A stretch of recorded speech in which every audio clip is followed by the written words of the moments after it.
Good morning, YouTube. Today is Friday, July 26th, Anthony's last day of vacation.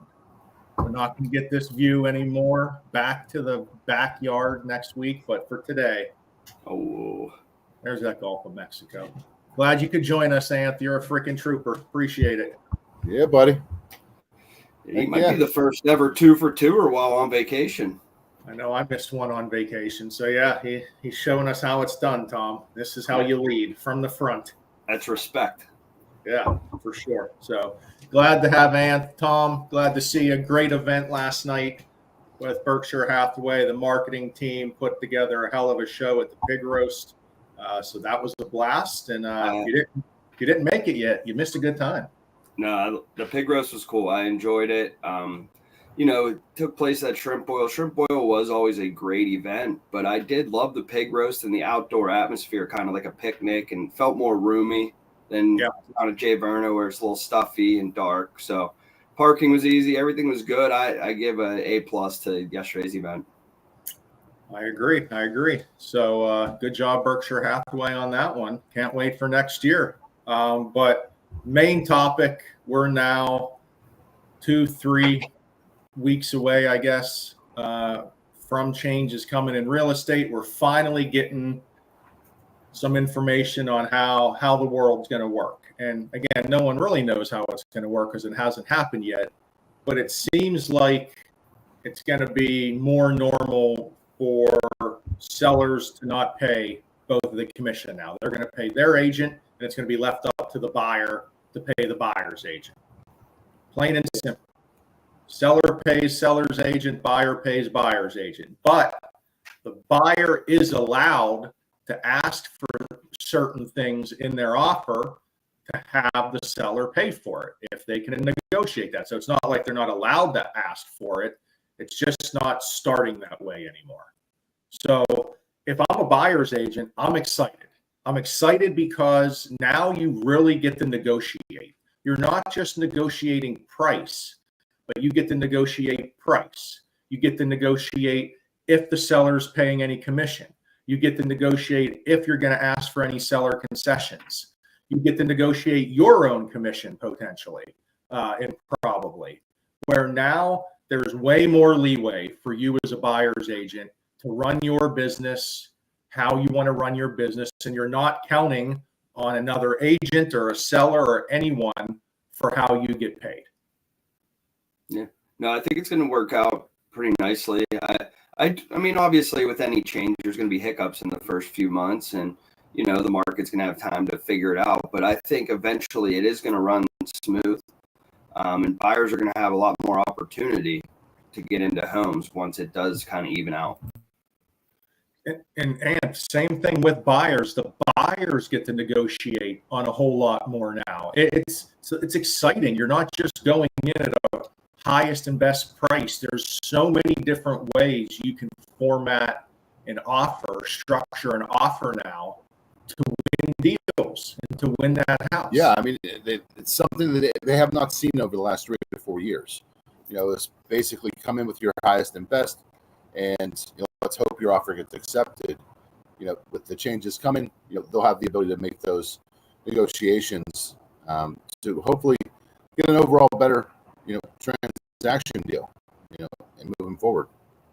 So, but here's the one negative. On the financing side, we see buyers' information, right? We see their assets, their debt to income ratio, their cash to close, and where we are in the world today. I don't know if every buyer can just sit there and afford an extra 3% of the purchase price on top of all their closing costs and down payment to make sure the buyer's agent gets paid, they have their down payment, they have their closing costs, and they can all close. The good news is this is where the negotiating comes in. This is where buyer, loan officer, real estate agent get down to the nitty gritty and figure out what's the best offer for them.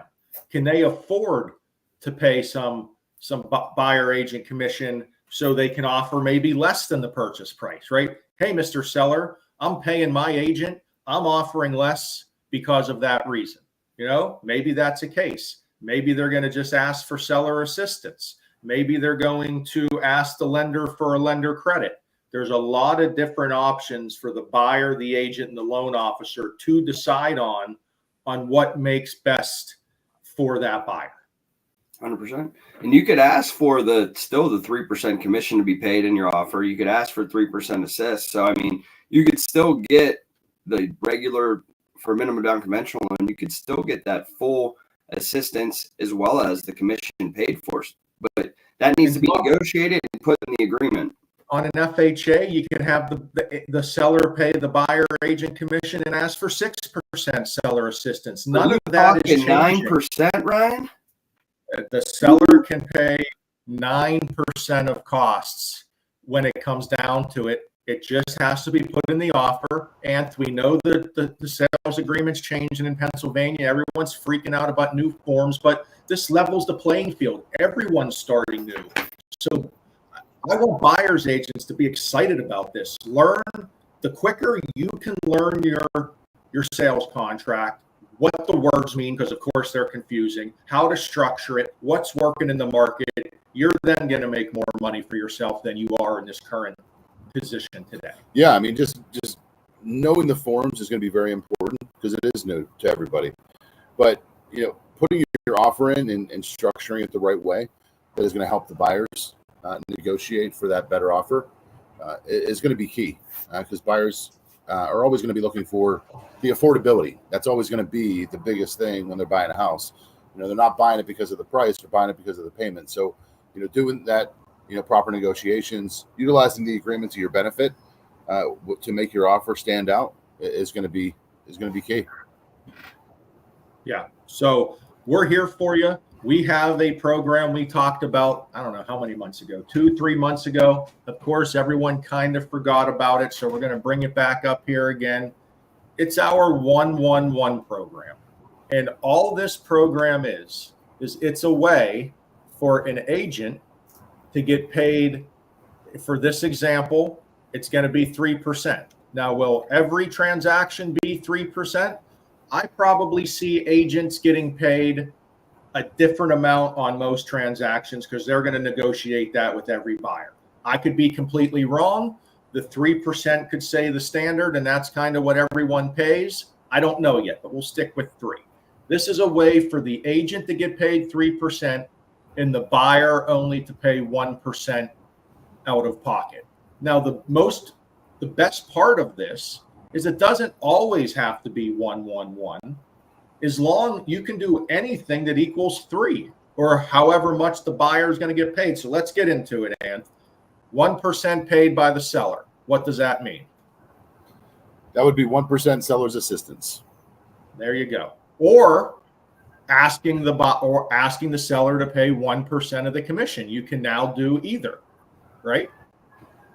You can do either. You could do both. Whatever it is. However you want to fill in that contract. Exactly. 1% paid by the seller. So, okay, Mr. Seller, you don't have to pay any of my commission. You're not paying any seller concessions. We are going to ask you to pay 1% seller concession, though. Okay, not awful. You ask the lender to pay 1%. So what that means is we're going to give a lender credit to you. A lender's allowed to give a credit to the buyer at closing to help with some of their closing costs. Now, nothing's free in this world.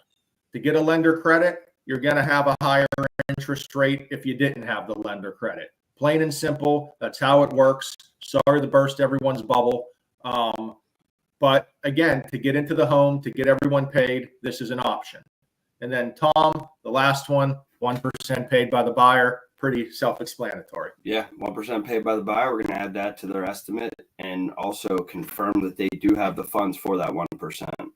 So that is a very necessary part. We need to make sure that they have the funds to close if they are paying any commission at all. So again, I mean, I think it's very important to harp down what you said, Brian. I mean, the money that's given out by a lender, I know some other companies doing that as well. They're just raising the interest rate to do that. Yes, it seems like a great program, but we're offering the same thing, except we're offering a whole 1%.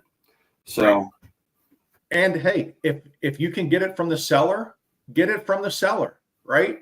don't be afraid to put in the offer. Don't try to read the seller and the selling agent's mind. Every offer is now going to be completely different. Every different structure is going to be different, what they're asking for, but whatever works for your buyer, whatever you think is a real estate professional is going to work for the offer. Put the offer in and don't be afraid of it. And we will get through the change in the market. But again, it is a free market. Buyers and sellers are going to figure out what works for them. That's how this works too. So buckle up. We're here for the next 3 weeks. I think we're doing some of the best training to get everyone ready for this. But on the flip side, if you need any individual training or any individual questions, you know how to get a hold of us. Sales 101, Ryan. You There can't it get is. it if you don't ask. Anthony, enjoy the last day. We'll see you Tuesday, brother. Yes, sir. See you guys. All right.